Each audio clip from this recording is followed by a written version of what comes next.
Marion Matters. We are so glad that you're joining us here. We are coming to you from the studios of WSOT in Marion, Indiana, and I have next to me the mayor of Marion, Mr. Ronald Morrell Jr., and I am so glad that you are here to talk about all things pertaining to the city of Marion. And we are in a new season of springtime right now. I'm so excited. Me too. The cold was wearing me out. Me too. So I'm just glad that the transition is here. Oh, yeah. Me too. You were so gracious to put a beautiful quote on your social media that says, "There's a quiet magic in watching our city wake up for spring, and it reminds us that new beginnings are always worth the wait." Yes. And you went on to say the best things in life aren't rushed. They're nurtured. 100%. You know, and what the beauty of life, and really the beauty of living in Indiana, you get to see all the seasons. Yes. And as this transition comes, it lets you understand to wait on that transition and the anticipation of, you know, spring is almost here. You can see a bird every once in a while or a flower, and it gets you excited. But then it also reminds you at the same time, you can't rush it. Like, there's no matter how bad I want spring to come in January, it's not coming until April or May. So being that both and kind of thing is really a beautiful thing, and I think that's something we get to witness in our city every transition. You know, there's a lot of new happening in our community, and our city's next chapter is finally starting to bloom is something else that you included in that. And I think that's going to be a theme for today as we talk about all the new development and things that are happening within Marion, because really, truly, you can see the future starting to bloom in a beautiful way.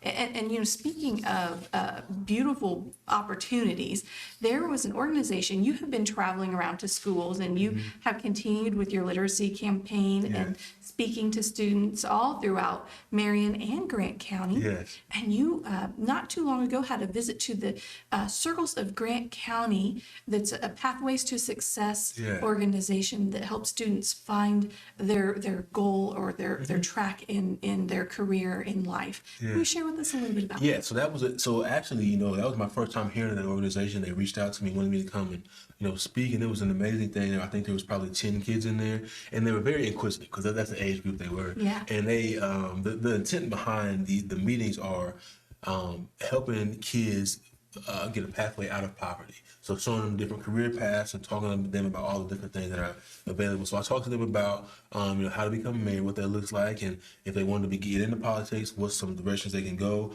And they have some of their fun questions about, you know, what do you do every day, and how much money do you make? All the stuff that age group wants to know. So it was fun to be able to. It's a very honest group. Yeah. Oh, the first thing that comes to their mind, I ask. But I enjoy that, right? Yeah. So it was a great time to speak to them, and, you know, to really pour into that next generation of residents in our city.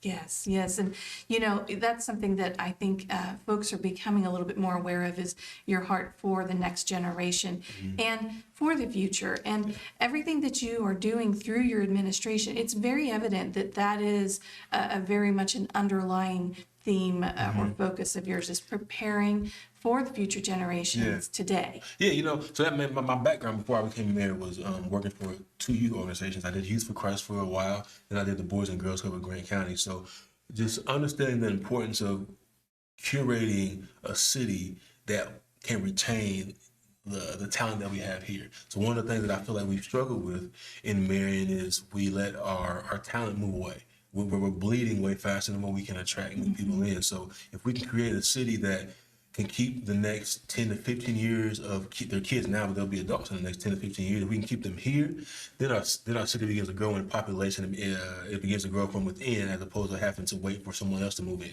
Yes, yes. And, you know, I think that we're on the right path for that, for sure, because the development, the infrastructure, everything that you are doing is a cumulative effort. You're paving the way for that, for sure. Yeah. We have a team that works really hard on that, and I push them hard every single day, and we're working hard to make sure that happens. Well, your Clean City initiative, right? In fact, you've got a cleanup day coming up here in just a few days in April. 18th, yes. April the 18th. And remind us again, where do you remember off the top of your head where that's going to be at? What district? Yeah, so it's in order from district, starting in District 1. The District 1 is the furthest north in Marion, and it goes, you know, in order from all the way south. District 1 is the furthest north.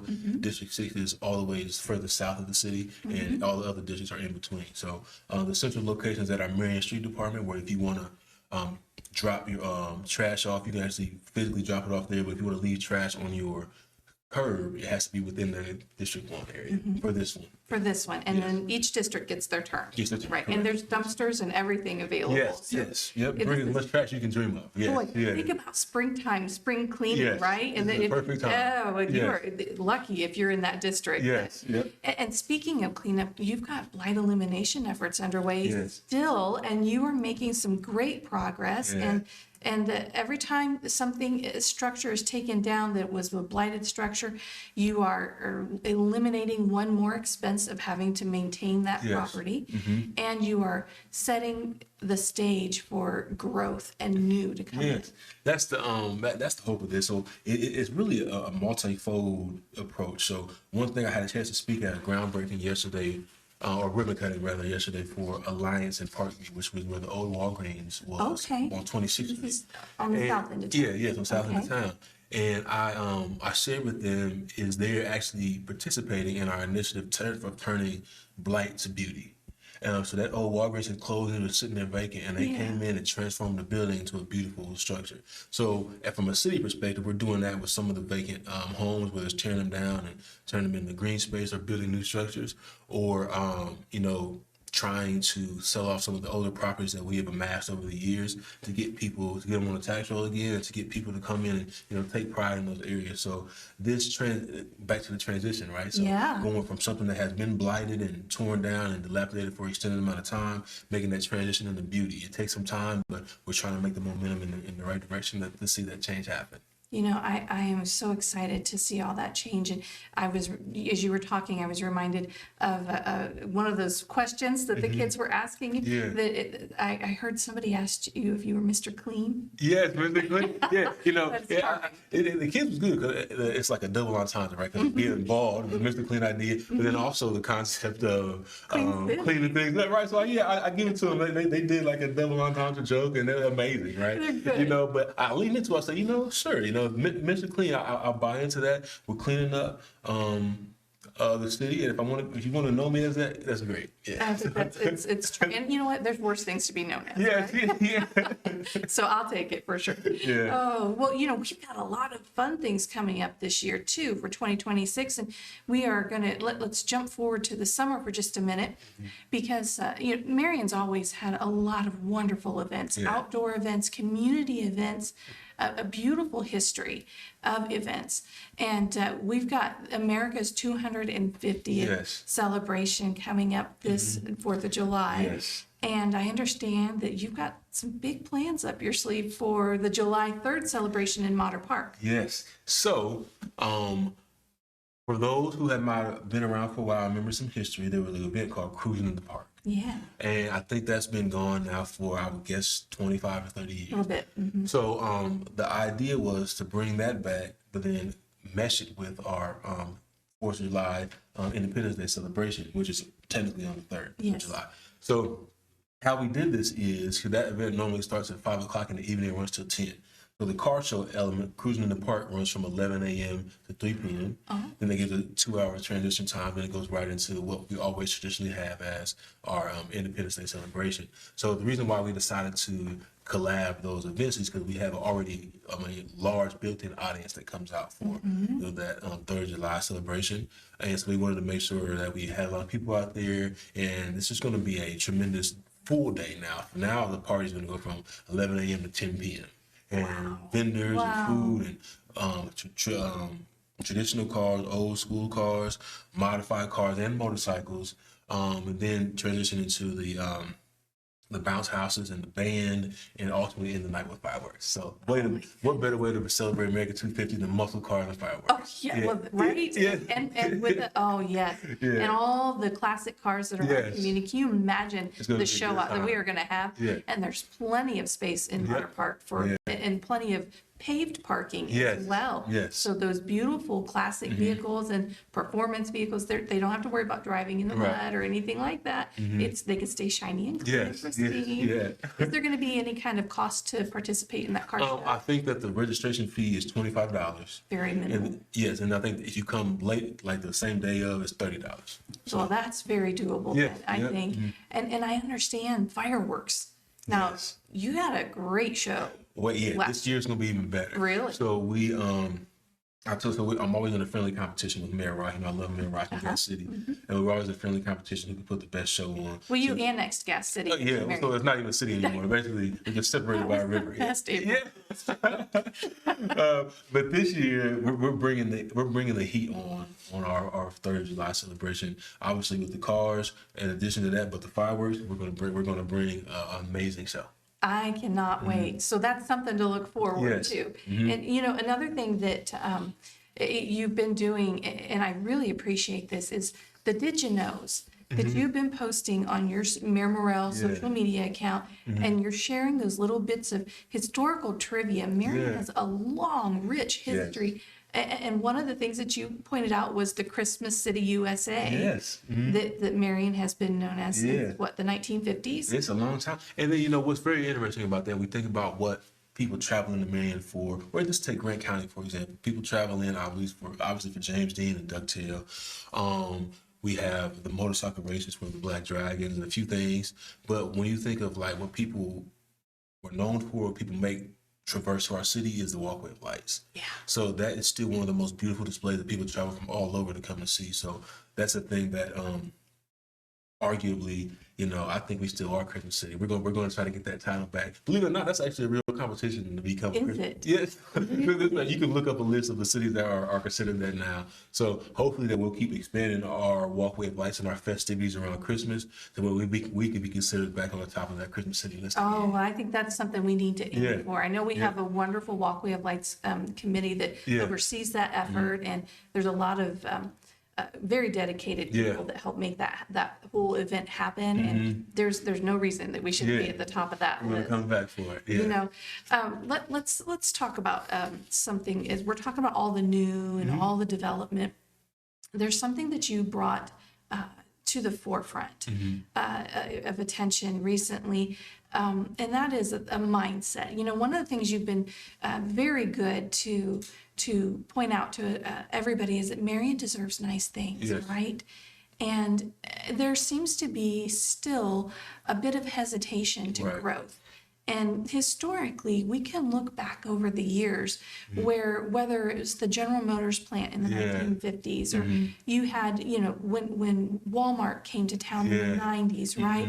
Or you had Meyer or Dollar General or Cafe Valley or all of these other, what we now consider cornerstone. It was part of the fabric of Marion and Grant County. But there was always that hesitation for growth. And now, we are blessed by having these folks here in our community, and people can't imagine our community without them. Right. What do you think is at the root of that mindset?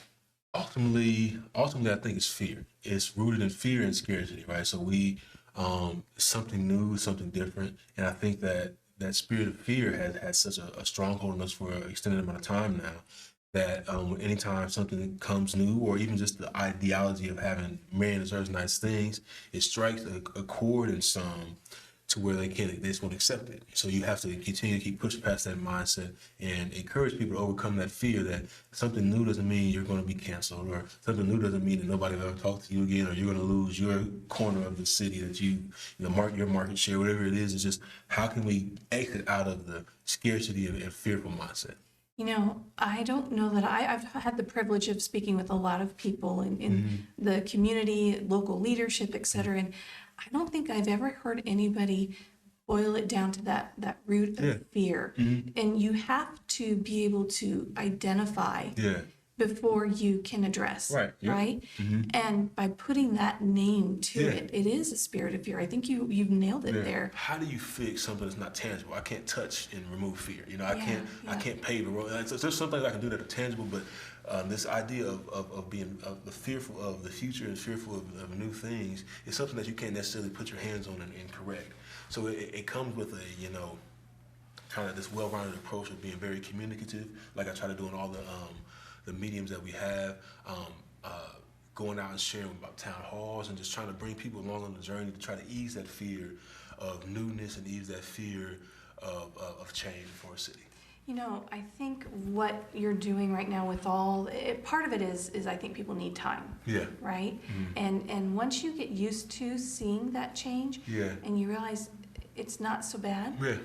and if you can look back historically, all those times where you may have felt a little apprehension, Yeah. and then you realize it was good. Yes, it really wasn't that. It really wasn't that bad. Yeah, If we can just kind of help folks shift their attention to some of the great things, like the Riverfront District, Yes, right? yeah, Which we should talk about for just a minute, because gracious, they are really building over Yes, there. yes, The yes. sign went up and it looks beautiful. Oh, Welcome yeah. to Marion. And then we've got a little bit of video footage. There's some construction going right Yeah, there yep. at what is it, Second and Adams? Yes. And can you tell us what that is? I think Yes. there's so much going on. It's hard to know. Yeah, so at Second and so let's do the first one. So the River Rocks Lofts is that right next to the River District sign. That's the River Rocks Loft. That's going to be a first floor restaurant, and the next I think 3 floors up will be apartments. And the restaurant that's coming in there is going to be a steakhouse. It's going to be really nice, and it's going to be something that I believe is going to attract a lot of people to stay in our downtown area and solicit the area.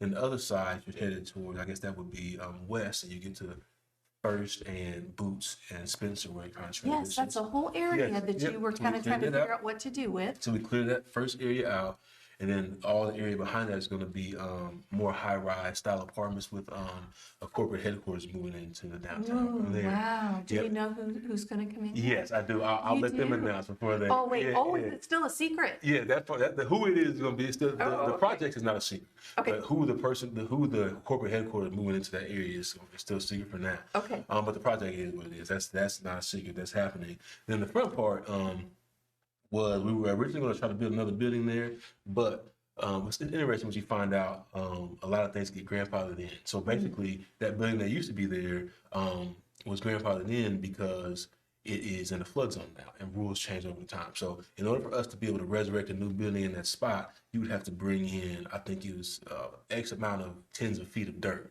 to get it out of the flood zone height.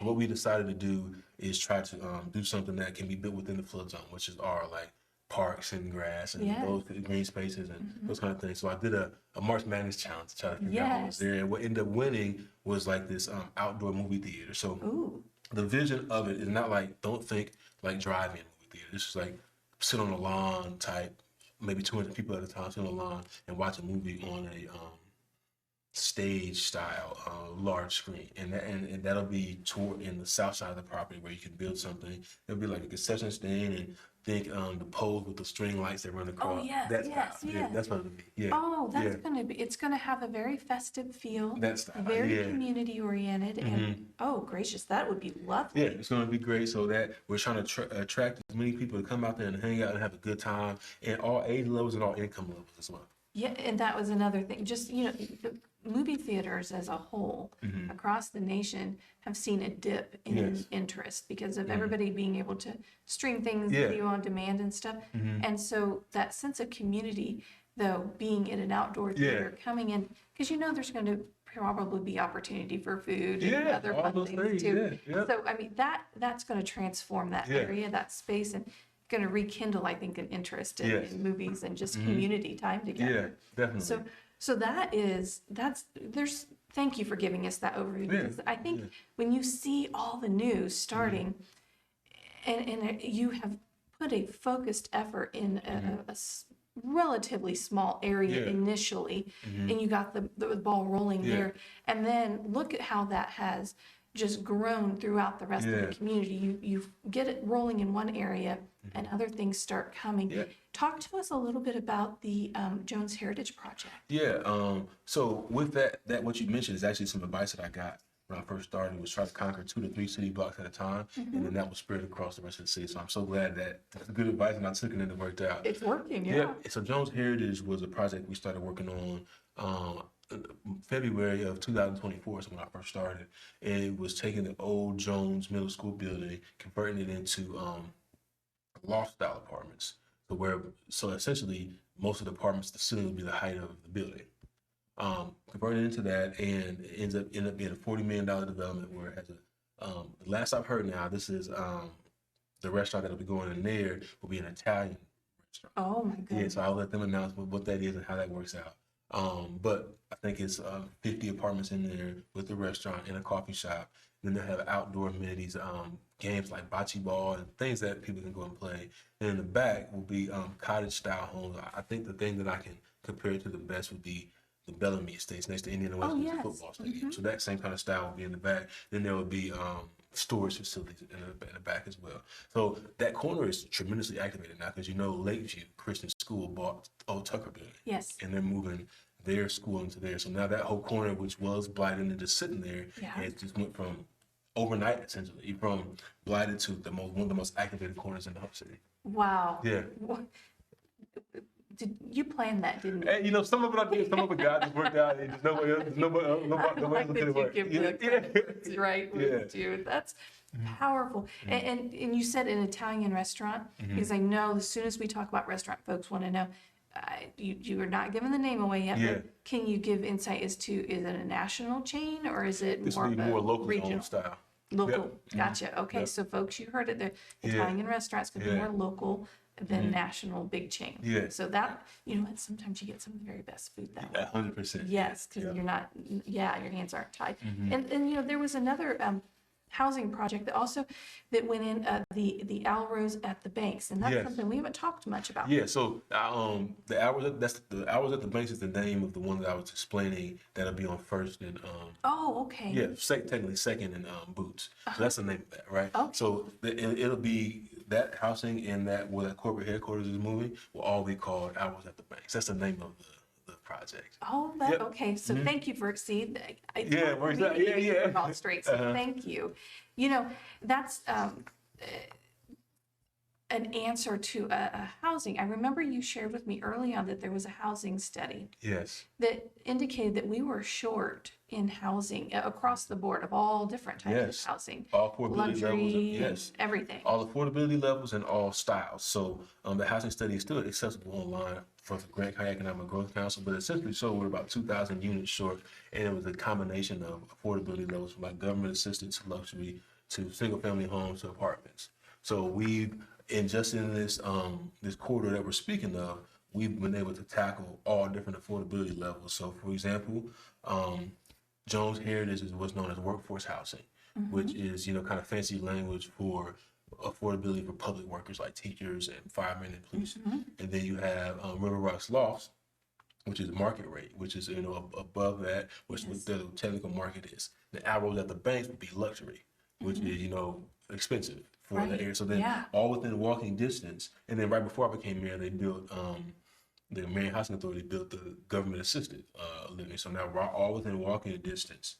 You have 4 different affordability levels of housing that all have access to all the amazing amenities and everything is encompassed in the riverfront. So we are not going to have a housing shortage in the very near That's the future. yes. We That's may the have a surplus, and that's Yes. exactly Yes. where we want to be. Yep. That puts us right where we need for growth. Yes. And we do need to pause for a really quick break, but we have another big area of growth that's Yeah. going in South Marion, and it was, I understand, a $20 million investment. We'll tease folks with that for just a minute. Folks, we do want to pause for a really quick break, and when we come back, we'll continue talking about Marion Matters with Mayor Morrell.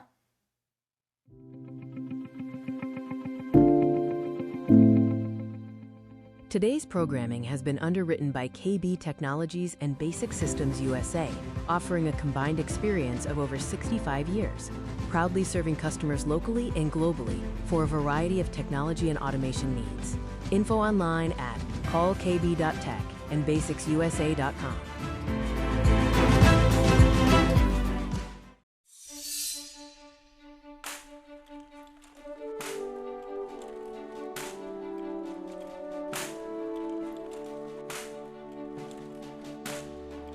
There are those who dedicate themselves to a sense of honor,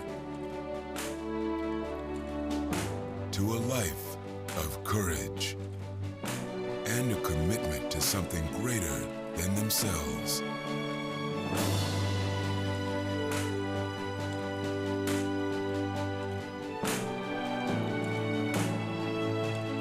They have always defended this nation and each other.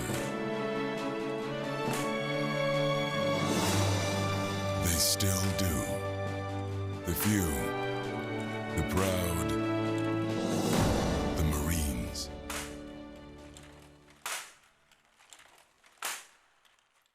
Welcome back to Marion Matters with Mayor Morrell. We're so glad that you're joining us, and we are talking about all of the growth that is happening within the city of Marion. And right before we went to break, I teased you with a mention of a $20 million investment that's going in on south of the city of Marion, and it's actually, Mayor, going to be an investment in the University Plaza. Yeah. You want to share with us a little bit about So that? it's so amazing how this came about. So myself and my team went out to Las Vegas last year in May.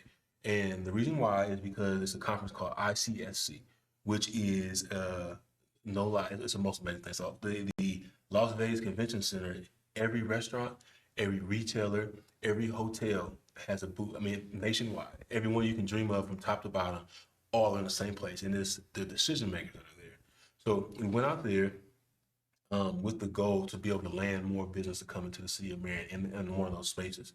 So we divided and conquered, and if you remember, Jersey Mike's was stalled in Marion.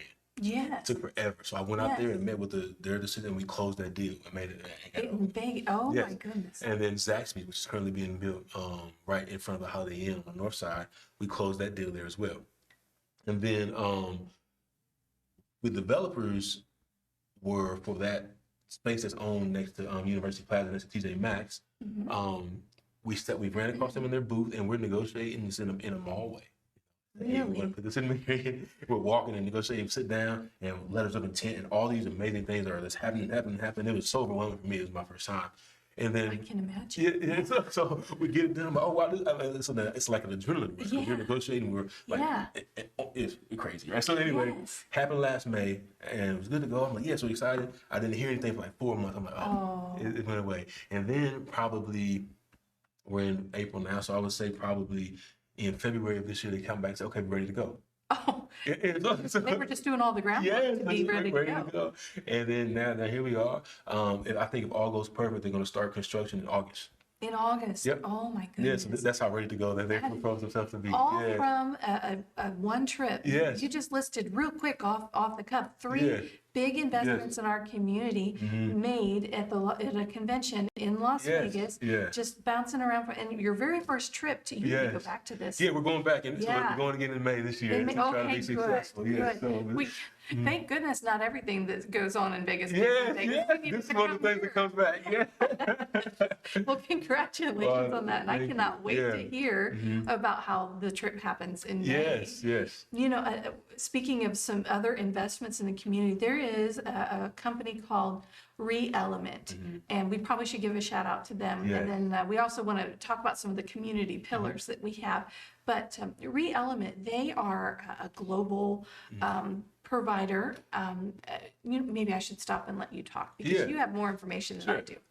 So first of all, I'm really proud of them. So they took on the old RCA site, which is massive and has been a blight thing for us for a long time. Yeah. So humongous site, and I drove past it just a couple days ago. We're doing the roofing, which seems like okay, but if you understand how big of a building it is, that's not a regular project. That's a serious project. So and they're starting to move forward, but their main thing is they recycle batteries and things like that. So they were able to get a big I think it's a contract or a deal with the federal government of over $1 billion. Wow. And then having that spread between Marion and the Noblesville campus is just an amazing thing. So I'm excited for them to keep pushing and and be open and running. And it's again, so the patience of it. We talked about the seasons and transitions, right? So when this was first announced, ReElement, I think 2 years ago now, people thought that they was going to start be open the next day or the next year, and not really fully understanding how large of a structure RCA building is. Yeah. So I had a chance to walk in there recently now, and that building is just massive, and all the wires are gone, all the electricity is out, all the ceiling is out. I mean, the roof has holes, so we're talking in the tens of millions of dollars of just getting the lights on type of thing, So it's just a tremendous project that they're doing. I'm super thankful for them, and we wish them all the success. And my belief is they're eventually going to become a community pillar for us as well. You know, that's outstanding, and I'm thrilled to hear that. And I know that from the little bit of research I've done on ReElement, that they are able to, you know, it's a green that they're taking and recycling, and like you said, batteries, minerals, things like that, right? And they're doing things like you said on a government contract. They can do defense, they can do commercial projects, and they can be a global provider to companies. And they're anchored right here in Marion, Indiana. And that's a very proud thing for our community. And like you said, eventually they'll likely become a community pillar. We have featured now the previous episode, and we're going to make that a continuation. I think every time that we get a chance to visit with you, features some of the local businesses that have been in our community for quite some time. And CIE is a world-class distiller that is a community pillar that you have named. Peerless Printing and Insurance Management Group. All three of those businesses are cornerstones for the city of Marion, and have been around for decades, and some of them almost 100 years. You know, so having them here, having those locally owned, technically small businesses, even though they're not really small, but our pillars for our community help the city of Marion and the whole entire county. When you look on people's jerseys for the kids, that's who's sponsoring. When you're looking at, you know, events, and those are the people that are taking care of our city in every aspect, and also employing people. And, you know, I mean, again, every definition of the community pillar, all three of those fill those areas. What is it that you look for in businesses? Since you said in the definition of community pillar, what are you looking for specifically? Well, I think that we try to focus on, first and foremost, locally owned things. But then we also have other community pillars that aren't locally owned, but look at the locally owned people that are engaged into the city and who basically want to help and want their business out there as, hey, you know, we're here in Marion, we're planted here, we're not looking to move, we're not going anywhere. When we're successful, Marion is successful, and vice versa. I think that all three of these businesses definitely illustrate that in every way, like you just mentioned. Well, Marion, I want to thank you so much for taking time out of your very busy schedule to come and join us and talk about all the things pertaining to the city of Marion, as we always say, but wow, there's so much good. Thank you so much. I'm glad to be here. It's nice to see everything that's been going on coming into reality, and the city really is starting to bloom. So thank you. And thank you so much for joining us today. We really appreciate you taking time to listen and hear about all the great things happening in Marion. And we want to encourage you to stay tuned for some more quality family programming that you can trust right here on WSOT TV.